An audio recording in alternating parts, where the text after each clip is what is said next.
Você já tem algum bancão na sua carteira ou está pensando em incluir algum? Hoje vou trazer para vocês 5 ações de bancos listados na bolsa para que eu ajude você a tomar essa decisão de incluir esse banco ou de aumentar a posição no que você já tem. Meu nome é Igor Prado e bem-vindos ao canal Aposentando. Bom pessoal, já adiantando para vocês, os bancos que a gente vai estar estudando hoje são esses aqui: Itaú, Bradesco, Banco do Brasil, Santander e o ABC. Mas antes de entrar especificamente no estudo, eu queria conversar com vocês primeiro sobre o porquê se investir em bancos no Brasil. Bom, os bancos são interessantes porque eles estão inseridos num setor perene da nossa economia.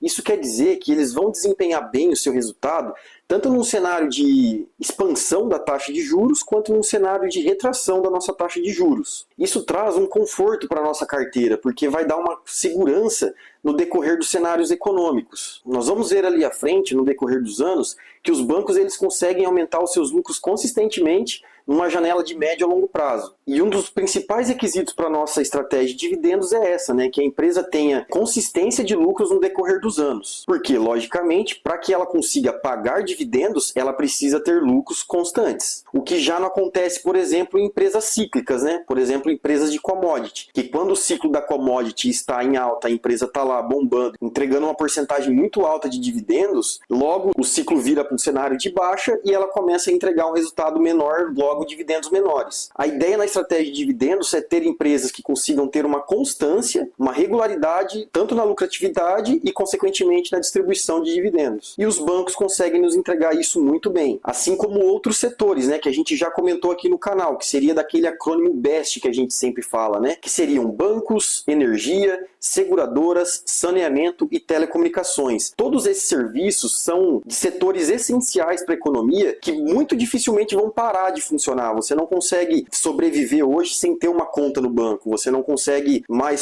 sobreviver sem energia, sem água na torneira, sem internet. A única que você conseguiria viver sem hoje seriam os seguros, Mas os seguros, as seguradoras, elas têm uma outra dinâmica que faz com que elas sejam perenes e tenham uma regularidade de receitas e lucros. Que inclusive eu abordei muito sobre o vídeo que eu fiz sobre a BB Seguridade, que eu vou deixar aqui no izinho. Vale pontuar também que o setor bancário brasileiro é um dos mais eficientes do mundo. Isso, claro, porque a nossa taxa de juros também é uma das maiores taxas médias do mundo, e o banco ele ganha dinheiro com o spread bancário, que seria a diferença entre o valor que ele capta esse recurso com as pessoas que detêm o recurso, no caso os investidores, e o valor que ele empresta esse recurso para os clientes do banco. Então vamos supor que o Banco do Brasil ele consegue fazer uma captação de recursos a 8, 10% e ele empresta para os clientes dele a 16, 18, 20% ao ano. O lucro do banco ele vem basicamente dessa diferença entre quanto que ele capta e quanto que ele empresta. E como o Brasil é um país também de uma inadimplência maior do que a média dos outros países desenvolvidos,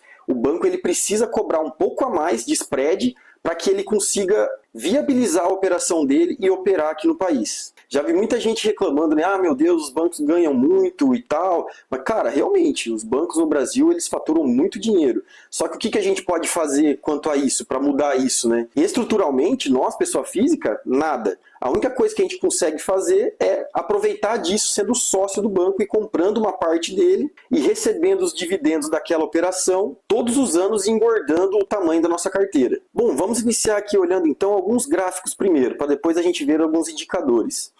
Na rentabilidade, a gente consegue ver aqui que o Itaú está ganhando de lavada dos outros bancos. Nos últimos 10 anos, ele entregou 673% de rentabilidade, o Santander 231%, Bradesco 83% só, e é o nosso lanterninha, Banco do Brasil 240% e o Banco ABC 239%. Na receita, a gente consegue enxergar aqui que quem teve mais crescimento de receita nos últimos 10 anos foi o Banco ABC. Isso é um pouco óbvio, de certa forma, porque ele é o menor banco que a gente está estudando aqui hoje. E se o banco é menor, ou qualquer empresa de qualquer setor ela é menor, logo ela tem mais espaço para crescer do que os players que já estão consolidados no mercado e com uma grande fatia de mercado, né? Porque vamos supor que o Itaú, que já tem um valor de mercado de quase 400 bilhões de reais, ele dobre o valor dele de mercado, né? E a sua lucratividade. Cara, isso é um mamute, né? Não tem como o Itaú chegar nesse tamanho. A única forma do Itaú hoje dobrar de tamanho é se ele adquirir alguns players ou começar a atuar em alguns outros lugares que hoje ele não atua, ou se ele simplesmente aguardar a inflação corrigir o valor de mercado dele, né? Porque tem isso também. Em algum momento o Itaú vai dobrar de tamanho, não porque ele dobrou a sua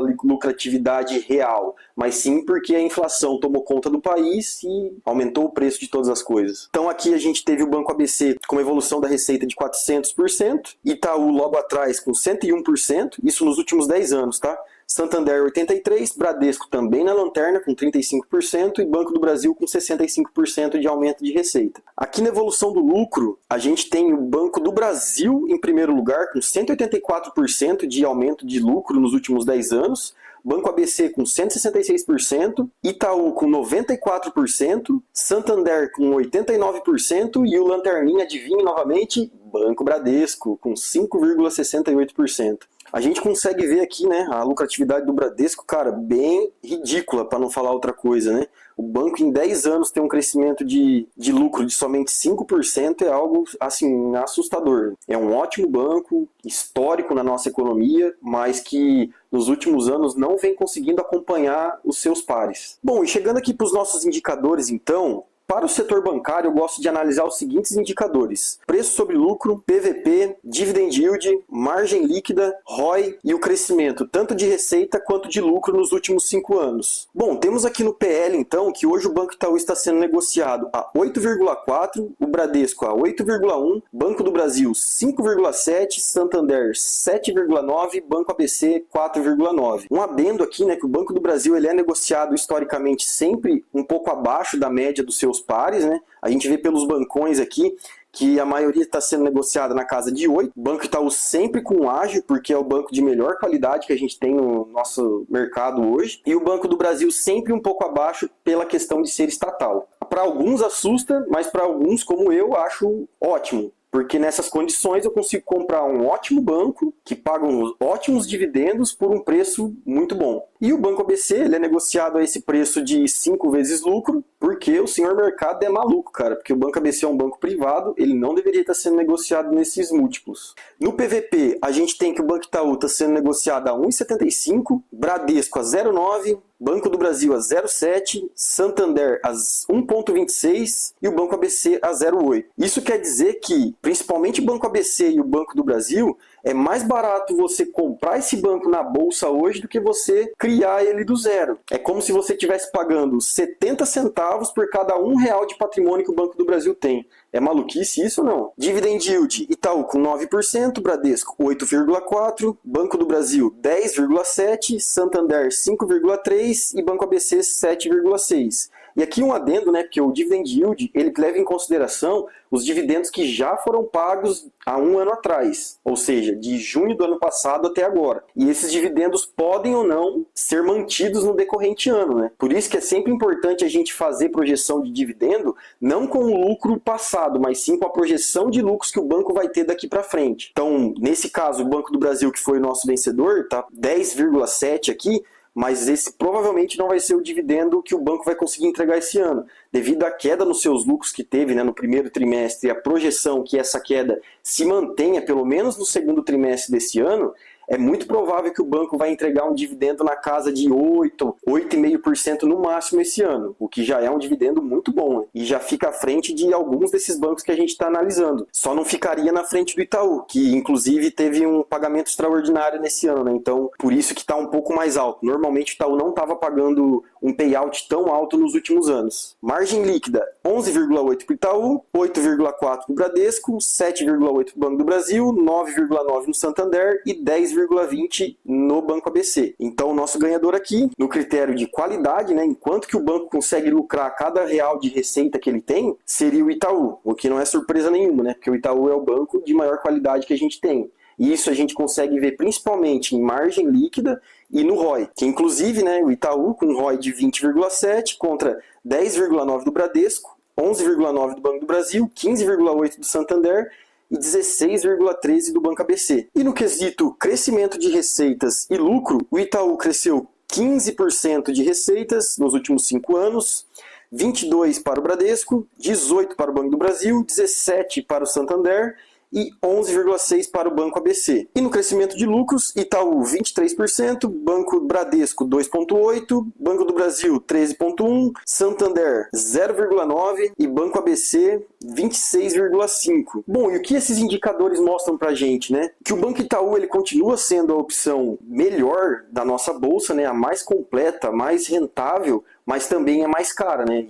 Essa qualidade ela se traduz também em preço. O Banco Bradesco ele vem se recuperando da crise de inadimplência que ele teve há 2 anos atrás, então já recuperou seu ROI, que estava lá na casa de 7, 8%, já está batendo aqui 11%, ainda está com PVP razoável, abaixo do seu valor patrimonial, né? Mas entrega um crescimento de lucro bem pequeno nos últimos anos, reflexo também, né, da crise que ele passou nos últimos 2 anos. Banco do Brasil, um dos menores PLs, o menor PVP, maior dividend yield e um crescimento bem razoável, né? Tanto de receita quanto de lucros. É o banco que eu escolhi para ter na minha carteira, né? Hoje os bancos que eu detenho na minha carteira é Banco do Brasil para dividendos e Banco BTG para um crescendo. Só que nesse momento eu estou um pouco cauteloso com as ações, esperando sair os resultados do segundo trimestre para poder entender melhor qual que vai ser o impacto da inadimplência e dessa nova resolução contábil que entrou no último trimestre, para poder estar aumentando a minha posição, uma vez que já é a minha maior posição da carteira, né? Santander também está um banco ok, não está nem barato nem caro, né? Acima do valor patrimonial, um PL de 8, dividend yield pífio de 5,3 para um banco, eu julgo pequeno, em comparação com as outras opções que a gente tem, né? E o Banco ABC com PL ótimo, abaixo do valor patrimonial, um dividend yield de 7,6, que não é nem ruim nem muito bom, e um crescimento razoável também de receita e de lucros. O único problema do Banco ABC é que ele não é um banco muito grande, né? Ele é praticamente uma small cap. Bom, essa é a análise de hoje. Eu espero ter te ajudado a tomar a decisão de manter ou adquirir alguma dessas ações que nós estudamos. Então, deixa o seu like, se inscreva aqui no canal para não perder nenhum vídeo, para dar aquela força para o nosso trabalho. E assiste também esse vídeo aqui, onde eu mostro quais foram as movimentações que eu fiz na minha carteira nesse último mês. Eu fico por aqui, até a próxima e valeu!